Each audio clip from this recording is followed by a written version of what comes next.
Hey, that good day, everyone, depending on where you're at. My name's Kevin O'Connor. I am the country coordinator for Globe Canada, and I'm very gracious to have this time just to share a couple of things that are happening in the northern in Canada. Have a couple minutes here. Thanks, Dixon, for allowing me to go, but also thanks to the U.S. team for hosting such a great event. It's been amazing. I know it's very hard to bring everybody together virtually for an extended period of time. So thank you. Jen, you want to go to the next one? I'll just talk about a couple of things, and I've got a couple of slides to follow up with. But first, just to give you some context, Globe Canada is housed in the federal government in ISED, Innovation, Science, and Economic Development. Some of you may remember meeting Alex way back when, talk about pre-pandemic, way back when in Detroit. Shout out to the Red Wings and Dave for hosting us there. Alex participated there. So that is our government point of contact. Jen, you want to go to the next slide? Thank you. So a couple of things. We are building momentum. The work never ends to try and get people engaged. There's lots of work going on in Canada, in constant contact with teachers who are doing great things.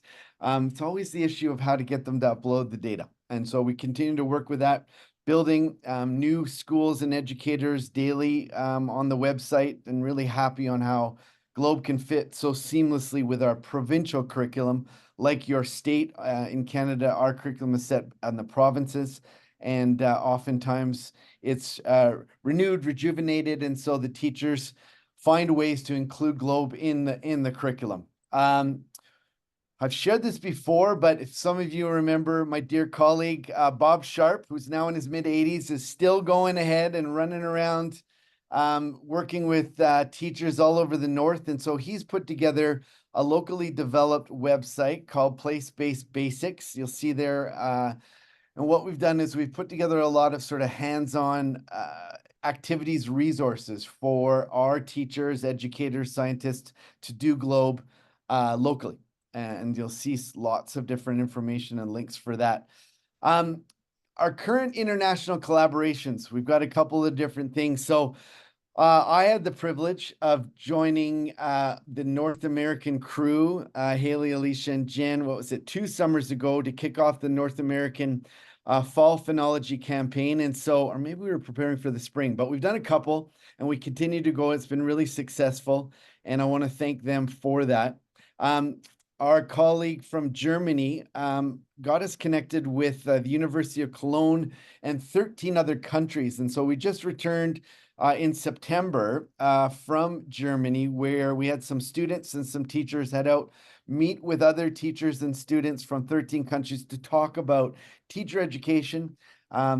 Globe is incorporated with it. Carl Schneider is one of the leads there, no longer a lead in Globe in Germany, but still moves the work forward. And we had a great summer school. We do it every second year, and then we connect virtually over the year bi-monthly to work on teacher education and science and other things. This year, we were focusing on sustainability and wellness. Dennis Joel is coming out. Some of you, I'm looking, any of my partners up in Alaska, don't know if you've heard from Dennis, but Dennis from Tanzania is coming out. So we're looking forward to hosting him and his crew, and they're interested in some work around mosquito habitat, the mapping, and also snow, which we're very, very proficient here in Canada around in those solid precipitation protocols. Very quickly, and I know, and I told David yesterday I wouldn't bring too much of this up, but I hear you got an election going on down there, and something that's been happening in Canada recently, and I've been getting a lot of feedback from teachers and educators, is just how we can use science, specifically around climate science, to respond possibly to some misinformation, often politically driven.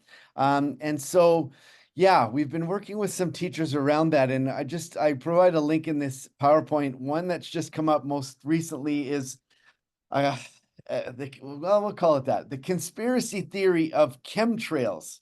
And so we've got people in Canada who are claiming that contrails, and for those of us who know contrails, and I've done some work around that. They're claiming that these are chemicals that are being dumped into Canada by the US.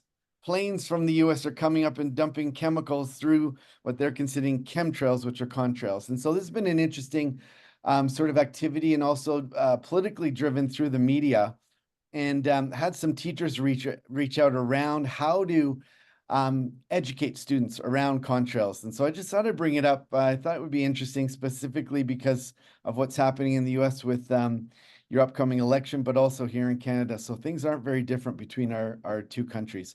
And lastly, and Jen, you can maybe move while I talk to the next slides. That's the website.